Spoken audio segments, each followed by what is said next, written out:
नमस्कार मित्रों, मैं हूं राकेश अचल और आप देख रहे हैं अपना YouTube चैनल चक्षुदर्शी। चक्षुदर्शी मेरा भी YouTube चैनल है, आपका भी है और आप इस पर सतत आते रहते हैं, इसलिए आपका बहुत बहुत स्वागत है। जो मित्र आज इस पर पहली बार आ रहे हैं वो इसको उनसे अनुरोध है कि इसे सब्सक्राइब कर लें ताकि उनसे निरंतरता बनी रहे। मित्रों, आज मैं एक ऐसे महत्वपूर्ण मुद्दे पर बात कर रहा हूं जिस पर अभी तक कहीं कोई चर्चा नहीं है और ये मुद्दा आया है देश के सबसे बड़े अदालत की ओर से, सुप्रीम कोर्ट की ओर से।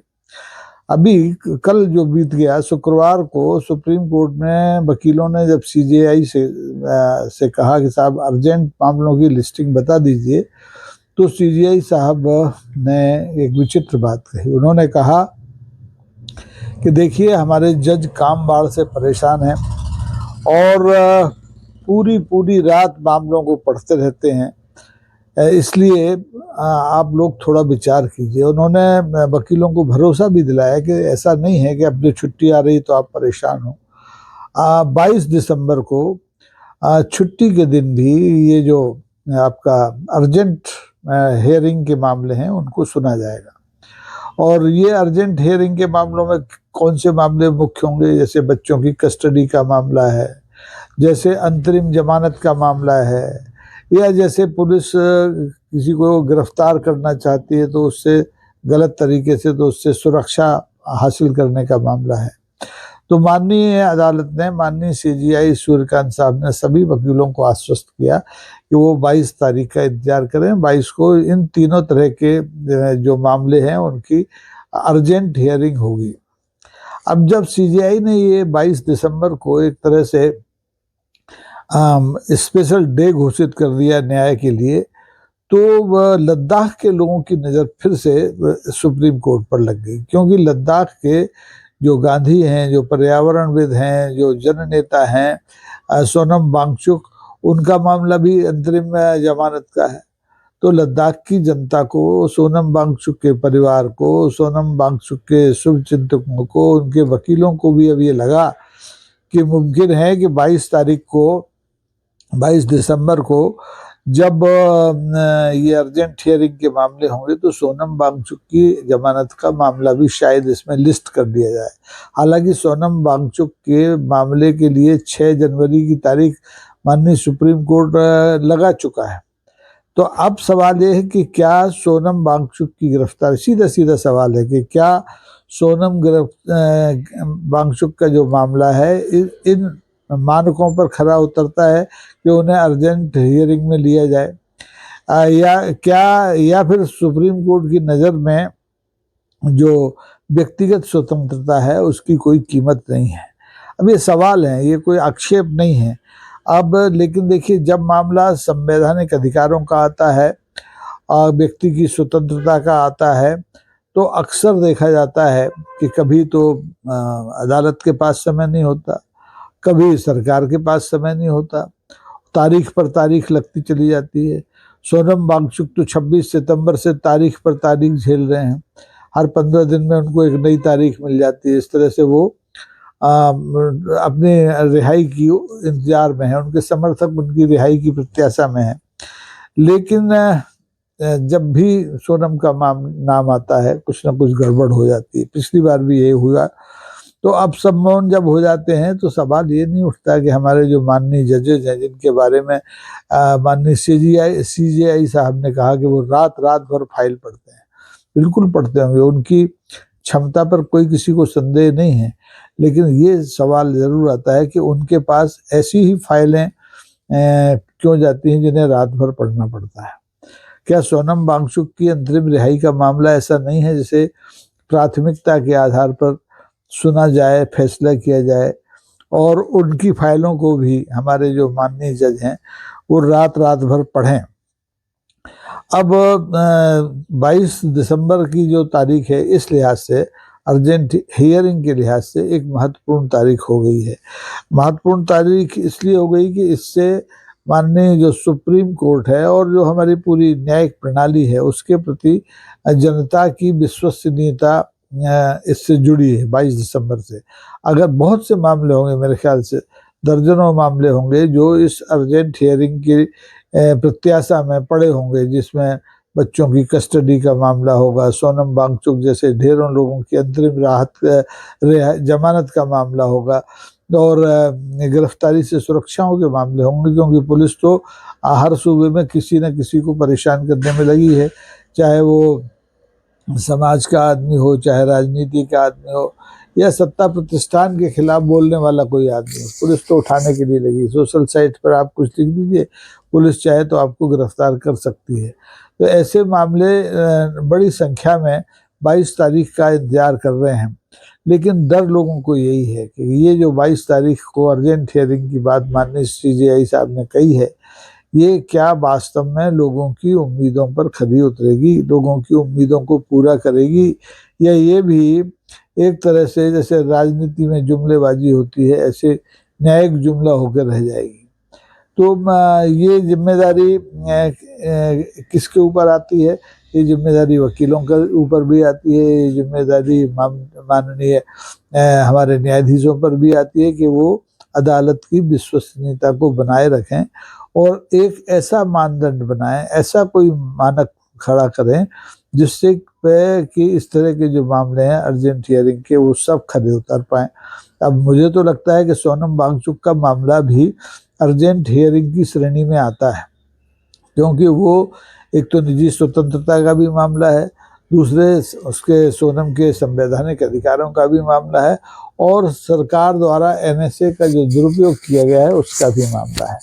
तो माननीय न्यायालय को इस पर सर्वोच्च प्राथमिकता से अगर सुनने की कृपा दिखाए तो मुझे लगता है कि सिर्फ सोनम वांगचुक को ही राहत नहीं मिलेगी, बल्कि लद्दाख के उन लाखों लोगों को भी राहत मिलेगी जिन लोगों के अधिकारों के लिए लड़ते हुए सोनम वांगचुक जैसे शिक्षाविद को NSA के तहत गिरफ्तार किया गया है। सोनम वांगचुक पर और कोई आरोप लगाया जाता तो बात समझ में आती, लेकिन उन्हें परेशान करने के लिए आप देखिए, एक तो NSA लगाया गया, फिर उनकी जो संस्थाएं जो लद्दाख में काम कर रही हैं, तरह तरह के नवाचार कर रही हैं शिक्षा के क्षेत्र में, पर्यावरण के क्षेत्र में, उन पर फॉरेन फंडिंग के आरोप लगाए गए, ED बिठाई गई, जांच की गई, यानी तरह तरह से उन्हें परेशान किया गया। और यहाँ तक कि सोनम वांगचुक के वकील ने जब माननीय अदालत से ये निवेदन किया कि सोनम खुद माननीय अदालत के सामने प्रस्तुत होना चाहते हैं, वीडियो कॉन्फ्रेंसिंग के जरिए प्रस्तुत होना चाहते हैं, तो सरकार ने हाथ खड़े कर दिए। सरकार ने कहा कि नहीं, वो वीडियो कॉन्फ्रेंसिंग की सुविधा सोनम वांगचुक को नहीं दिला सकती, क्योंकि अगर वो ऐसा करेगी तो फिर एक नजीर बन जाएगी। तो सरकार एक तरफ नजीरें बनाना नहीं चाहती, एक तरफ माननीय न्यायालय नजीर बनाना चाहता है कि अर्जेंट हियरिंग के जरिए जो इस तरह के मामले हैं अंतरिम जमानत के, कस्टडी के, बच्चों की कस्टडी के या गिरफ्तारी से सुरक्षा के, उन पर जल्दी सुनवाई हो, उन पर जल्दी फैसला हो। तो ये अंतर विरोध जो है सरकार और न्यायपालिका के बीच का जो अंतर विरोध है, ये न्याय मिलने में बाधा पैदा कर रहा है, ऐसा अब लोगों को लगने लगा है। अब ये तो लद्दाख के लोगों का एहसान मानना चाहिए सरकार को कि अभी उसने सोनम वांगचुक की गिरफ्तारी के खिलाफ नए मोर्चे नहीं खोले हैं, और जो पुराने मोर्चे थे उन पर भी अभी काम बंद है, और सरकार भी सोनम वांगचुक द्वारा उठाए गए मुद्दों को लेकर के मौन साध के बैठी है। जैसे कि किसानों के साथ हुआ 4-5 साल पहले, आपको याद हो, किसानों का लंबा आंदोलन चला, 700 किसान मारे गए, सरकार ने कानून वापस ले लिया, लेकिन उसकी जगह नया कानून बना के आज तक नहीं दिया है। तो सरकार, मुझे लगता है कि हर मामले को ठंडा करके समाप्त करने की रणनीति पर काम कर रही है, और उसे बहुत जितनी हड़बड़ी मनरेगा को समाप्त करने, वहाँ से महात्मा गांधी का नाम हटाने और वहाँ पर फिर जी राम जी लाने या शांति विधेयक 2025 लाने में जितनी हड़बड़ी थी, जितनी जल्दबाजी थी, उतनी जल्दबाजी सोनम वांगचुक के ऊपर से NSA हटवाने में या हटाने में नहीं है। वो हर बार तारीख पर तारीख का जो जुमला है उसको सार्थक करती है। कभी सरकार की ओर से जवाब नहीं आता है जो माननीय अदालत मांगती है, और कभी माननीय अदालत के पास समय नहीं होता है। अब अदालतें तो निश्चित, इसमें कोई दो राय नहीं है कि काम बाढ़ की शिकार हैं, उनके पास जितना काम है वो अप्रत्याशित है, उनकी जजों की क्षमताओं से ज़्यादा है। या तो ज़्यादा जज हों या फिर कोई दूसरा रास्ता निकाला जाए। तो ले देकर बात सरकार के ऊपर आती है। सरकार को अगर माननीय जजों के ऊपर का जो काम बाढ़ है उसको कम करना है तो उसे संख्या बढ़ानी पड़ेगी, जजों की भर्तियां करनी पड़ेंगी, लेकिन सरकार ये नहीं चाहती है। और करोड़ों मामले ऊपर से लेकर नीचे तक की अदालतों में बंद पड़े हैं। माननीय अदालतों ने जो तमाम तरह के कैंप्स लगा करके, शिविर लगा कर, लोक अदालतें लगा करके छोटे छोटे जो मामले होते हैं उनको निपटाने की कोशिश भी की है। मेडिएशन भी इस्तेमाल बीच बीच में होता है। लेकिन जहाँ अंतरिम जमानत के मामले आए हैं, जैसे सोनम जमानत, बागचुक की जमानत का मामला, तो उस पर सरकार जानबूझ करके कुछ न कुछ हर्डल डालती है। माननीय न्यायालय जल्दी कुछ करना भी चाहे तो कर नहीं पा रही है। और एक बात और है, अब पता नहीं उसके बारे में किसी ने बात की कि नहीं, माननीय न्यायालय भी एक सुनवाई के बाद अगली सुनवाई में 15 दिन का अंतर रखती है। उसको कंटिन्यूस नहीं सुनती। लगातार अगर सुन ले तो आदमी को पता चल जाए कि उसको बाहर आना है या नहीं आना है, हमें जितना समय तब तक जेल रहना है। ऐसा कम मामलों में हुआ है। ऐसा हुआ है, प्रेसिडेंशियल रेफरेंस का मामला आया तो उसमें लगातार सुनवाई जल्दी जल्दी हुई और फिर फैसला आरक्षित हो गया और फैसला भी आ गया। तो सोनम वांगचुक का जो मामला है वो एक आम आदमी की स्वतंत्रता का मामला है, आम आदमी के संवैधानिक अधिकारों का मामला है। ऐसा नहीं कि सोनम वांगचुक कोई आसमान से, तीसरे आसमान से उतरे इसलिए उनके मामले की जल्दी सुनवाई की जाए। जल्दी सुनवाई इसलिए की जाए क्योंकि उनके संवैधानिक अधिकारों पर हमला सरकार कर रही है, उनकी स्वतंत्रता पर हमला कर रही है। वो जिस ढंग से सत्याग्रह कर रहे थे, सरकार ने उसको राष्ट्रद्रोह मान लिया है, राष्ट्र की सुरक्षा के लिए खतरा मान लिया है। अगर देश में सत्याग्रह, अनशन, धरने राष्ट्रीय सुरक्षा के लिए खतरे मान लिए जाएंगे तो फिर लोकतंत्र का हो गया राम नाम सत्य।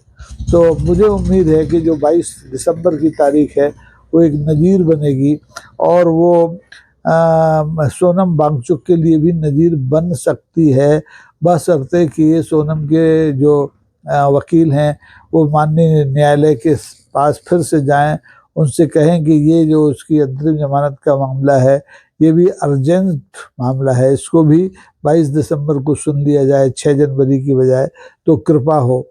तो अब देखते हैं कि क्या होता है 22 दिसंबर को। 22 दिसंबर को क्या सचमुच सोनम को और सोनम जैसे बहुत से लोगों को न्याय मिलता है या फिर ये भी जुमला जस्टिस डे होकर रह जाएगा। अब जुमला जस्टिस डे होता है या नहीं होता है, इसके लिए हमें इंतजार करना चाहिए। लेकिन जिस ढंग से माननीय CJI सूर्यकांत साहब, जस्टिस सूर्यकांत साहब प्रयास कर रहे हैं जनता को न्याय दिलाने का, उससे लोगों की उम्मीदें बढ़ी हैं। और यही उम्मीद है और यही भरोसा है क्योंकि न्यायपालिका के प्रति लोकतंत्र में लोगों का अभी तक बरकरार है। बाकी तो सबसे भरोसा टूट गया है, संसद से टूट गया है, मंत्रियों से टूट गया है, सरकारों से टूट गया है, नौकरशाही से टूट गया है। तो इस बारे में 22 दिसंबर के बारे में आपकी क्या राय है? क्या ऐसे दिन जिला स्तर से लेके हाई कोर्ट के स्तर पे सब जगह ऐसे मनाए जाने चाहिए ताकि एक तो लंबित मामलों की संख्या कम हो, लोगों को जल्दी न्याय मिले और माननीय जजों के ऊपर जो काम बाढ़ है वो भी थोड़ा थोड़ा हल्का हो। तो देखते रहिए क्या होता है। 22 दिसंबर में कोई बहुत दिन नहीं, कल एक दिन बीच में है, 22 को सोमवार है, फिर कुछ ना कुछ होगा। हो सकता है कोई बड़ा धमाका हो और हो सकता है कि कुछ भी ना हो। नमस्कार, जय हिंद। और वही अनुरोध कि देखते रहिए, लाइक कीजिए, शेयर कीजिए। नमस्कार।